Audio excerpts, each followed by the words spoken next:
guys! Welcome back again dito sa ating munting channel, Crypto MJ. And ngayon is meron po tayong i-review na panibagong nga pong website. Ito nga po yung si Kudi Wallet. Ano bang meron dito guys? So dito nga po guys, ito nga po ay isang exchanger.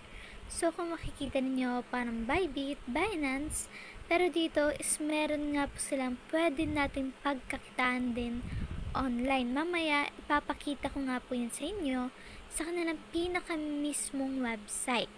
And dito, make digital currency available everywhere.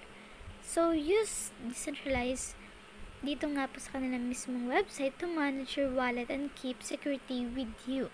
The largest decentralized wallet on the QD public chain. Then dito guys, kapag wala pa nga po kayong application, install nyo nga lang po siya dito nga po sa Android or iOS. Bali, it's up to you guys kung ano nga po ba yung phone ninyo. Then dito nga po guys, kung makikita ninyo, pwede nyo rin nga po silang i-follow sa kanilang mga social media account. Then ngayon, kapag bago pa nga lang po kayo, so click nyo nga lang po itong Android at magdadirect nga po yan dito. So para ma-install, click nyo nga lang po itong Android download 1. And next case is approve nyo nga lang po yan. So magda-download nga po kayo as APK. And install nyo nga lang po ito and automatically is pwede nyo na nga po itong i-open.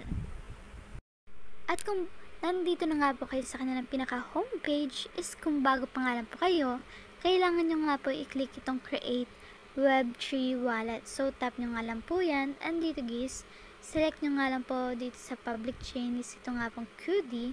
And i-tap nyo nga po dito ang inyong password, confirm password. And dito guys, optional nga lang po ito yung sa password hint. In case nga po na makalimutan ninyo, no? Then dito guys, click nyo nga lang po yung I have read and agreed to the user agreement. And dito guys, click create wallet. Bali, nandito na nga po tayo sa kanilang pinaka mismong account. Kung makikita ninyo dito guys, is wala pa nga po tayong funds. So, dito nga po, no, pwede rin nga po kayo mag-receive dito ng mga balance ninyo from QD. And also guys, pwede rin nga po kayo mag-scan and mag-send nga po into other people like direct transfer or scan code nga po, no, gamit yung QR code. Then dito guys, meron din nga po silang the apps. So, yung guys, no, like PancakeSwap, Uniswap, and so on. And dito guys, bali meron nga po silang IM, which is pwede rin nga po kayo mag-chat dito. Yung parang Telegram group na nga po, no, pero dito sa mismong app nila. And trade. So, pwede nga po kayo mag-trade dito using your QD coin. Then dito guys, meron din nga po silang spot. Bali, pwede nga po kayo mag-buy and sell dito. So, yan nga po yung pinakauna sa kanilang pinaka-main ways of earning. So, click nyo nga lang po itong 3 lines.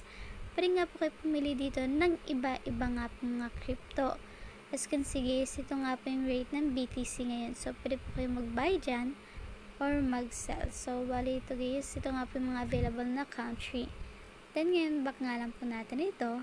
And also guys, meron din nga po silang mining. So, sa mining nila, is coming soon pa nga lang po. No? And dito guys, yung sa OTC. So, pwede nga po kayo pumili dyan.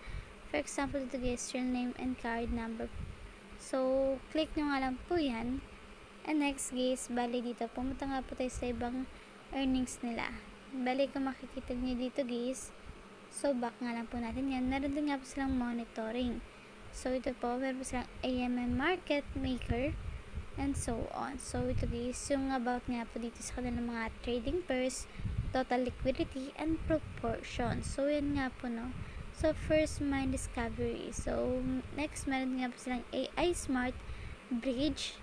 So, usually guys, naka-AI na nga po, no? Then, ito guys, yung sa KDC nila. So, as you can see, meron tayo ditong 5,000 pieces. So, pwede nyo nga po pala itong yan guys, meron po silang your cloud computing power, then new cloud computing power today. And also guys, pwede rin nga po kayo mag-link dito ng card soon. And ngayon guys, meron din nga po silang ecosystem. So, ito yung sa ecosystem nila is mga common features. So, meron nga po silang speed racing, push and play, knock-knock fun, hash size, hash plane, hunting master, and so on. So, napakarami nga po na ng mga laro dito.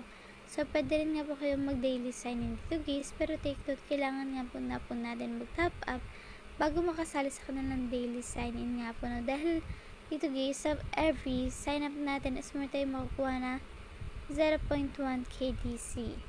So, yun guys, no? Ito po yung coin nila, which is the KDC.